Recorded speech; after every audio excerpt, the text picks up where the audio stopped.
Welcome back to the Explainer.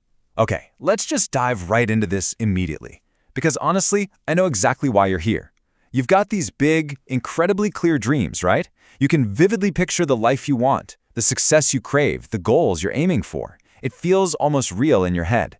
But then, when the time actually comes to sit down and do the hard work, you freeze. It's just a deeply, deeply painful gap. That massive chasm between your huge ambition and your absolute inability to just start. I want to hold up a mirror for a second to a loop that is probably dictating your entire life right now. You wake up with these fantastic intentions. You tell yourself, okay, today is the day. But then, almost like a reflex, you grab your phone. You think, I'll just scroll for a few minutes, but that rapidly bleeds into an hour. By the time lunch rolls around, you're feeling completely lethargic and unmotivated. You promise yourself, I'll start right after I eat. But you don't. And eventually, you're lying in bed at night just consumed by this deep, heavy guilt. You whisper to yourself, tomorrow will be different. But then tomorrow comes, and the exact same cycle just repeats itself. So we have to ask, why do you freeze? Why does someone as uniquely capable and wildly ambitious as you get entirely stuck in place? Well, let me just clear the air right off the bat, and this is absolutely crucial. This is not a character flaw. It's not a lack of intelligence, and it is certainly not a lack of talent. What you're experiencing is a deeply ingrained psychological pattern. It's literally just architecture in your mind that's been built up over time. To change a pattern, though, we first have to expose it. We need to diagnose the literal battle happening inside your head every single day. So let's get into Section 1, your brain on survival mode. I want you to imagine a literal tug-of-war happening right behind your eyes. You're basically living in this state of constant, exhausting conflict. On one side, you've got your ambitious mind. This is the part of you that dreams big, sets those long-term goals, and just thrives on the idea of success. But pulling on the exact opposite end of the rope, your primitive brain. And your primitive brain is hardwired by millions of years of evolution to avoid discomfort, seek safety, and crave quick, easy dopamine. When you even think about working on your goals, your primitive brain looks at that effort, that uncertainty, the potential for failure, and it perceives it as an actual physical threat. Because of this, we need to radically reframe a word we throw around entirely too much: laziness. You probably sit there and think you're just lazy. But laziness is not who you are, it's merely what you've been doing to avoid discomfort. It's actually your brain's wildly misguided survival mode. Your brain thinks it's protecting you by nudging you toward your phone or the couch, right? It rewards you with a little dopamine hit for choosing comfort. But here's the absolute tragedy of it. While it's protecting you from short-term discomfort, it is actively stealing your long-term happiness.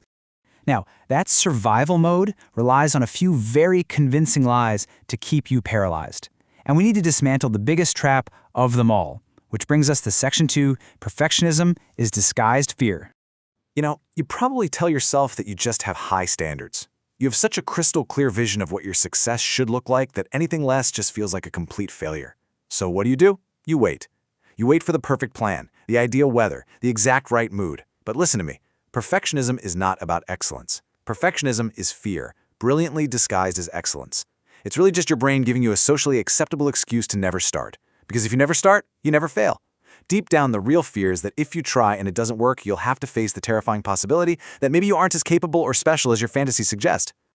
So the crucial point here is how we define failure. Your brain is utterly terrified of failure, but failure is actually not the opposite of success at all. Inaction is. Think about it.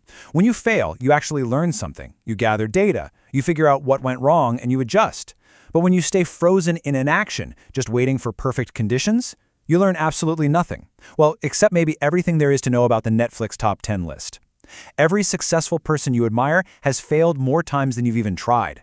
They simply chose imperfect action over a flawless fantasy. And to actually take that imperfect action, we have to destroy a massive, massive myth, the myth of motivation. You probably look around and think successful people just possess some magical, endless well of motivation. No way. Motivation is just a feeling, and feelings are incredibly fickle. They come and go with the wind.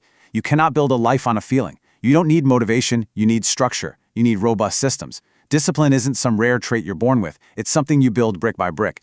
Which brings us right into the prescription phase of our explainer. How do we actually fix this? Section 3, redesigning your environment. All right, this is the hard, actionable blueprint. Look, if your phone is sitting right next to you, you are going to check it. If your desk is a disaster, your mind will be completely scattered.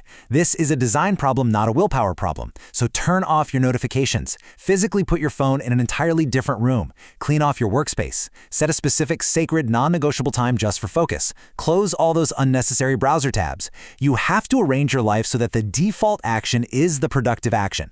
Make it literally harder to be distracted than it is to simply focus on the work. Okay, but once you have your environment perfectly set, you still have to execute when the resistance inside your head is screaming at you to stop. Welcome to Section 4, Consistency through Self-Compassion. Let's look at how this builds into an actual working strategy. Step 1, pick one ridiculously small thing. I'm talking just 15 minutes of work, or writing a single paragraph. Make it so tiny your brain doesn't even bother sounding the alarm. Step 2, do it even when it feels terrible. You just have to accept the hard truth that you are rarely going to feel like doing it. Do it anyway. And step 3, this is the secret sauce. Produce bad work. I really want to emphasize that third step. Your first attempt at anything is going to be terrible, and that is completely 100% normal. Every single expert was once a beginner, and every masterpiece started out as a messy, ugly, rough draft. Right now, your goal is not quality. Your goal is simply building the muscle of showing up. Quality will follow consistency. Right now, you are just trying to teach your primitive brain that a little discomfort is not dangerous. Now, as you start doing this, be warned. Progress is definitely not a straight line. You're going to feel resistance. You will have days where you completely mess up, skip your tasks, and fall right back into your old patterns. It happens. But the secret of people who actually achieve their ambitions, they don't let one bad day turn into a bad week. They never let one single mistake become a convenient excuse to surrender entirely. And how exactly do they do that? Through forgiveness. Listen, beating yourself up with guilt does not motivate you. Shame does not make you better. Lying in bed hating yourself only makes that avoidance cycle so much stronger. Forgiveness isn't about just letting yourself off the hook. It's about giving yourself the essential permission to try again tomorrow without carrying the heavy, paralyzing weight of your past failures. You have to learn to talk to yourself like you would talk to a really good friend. Okay, now I need to deliver a bit of a tough love reality check. You need to stop consuming so much content. Yeah, I know you love reading the productivity articles, watching the success videos, and tuning into explainers exactly like this one. It feels like you're making progress, doesn't it? But it's not. It is just another tricky, highly sophisticated form of avoidance cleverly disguised as learning. You already know exactly what you need to do. So, here is your final challenge for today. Ambition without action is literally just a fantasy. You aren't broken, you're simply stuck in a pattern, and patterns can only be changed by taking action. So as soon as my voice stops, I want you to close this explainer, stop planning your life, and go take one single action right now to start actually building it. So, will you stay in the fantasy, or will you go do the work? The choice is entirely yours.